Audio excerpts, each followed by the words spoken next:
একটি সুন্দর গাছের পাতা যদি হলুদ হয়ে যায় তখন মনটাই খারাপ হয়ে যায়। দেখেন আমার এই গাছটার পাতাটা প্রত্যেকটা পাতায় হলুদের পর্যায়ে চলে গেছে।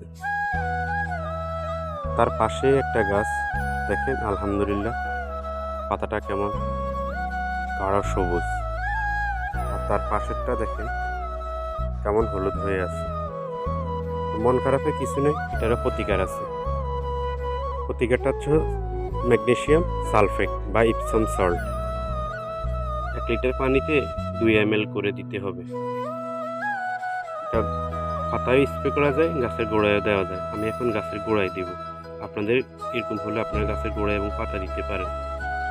ধন্যবাদ, ভালো থাকবেন।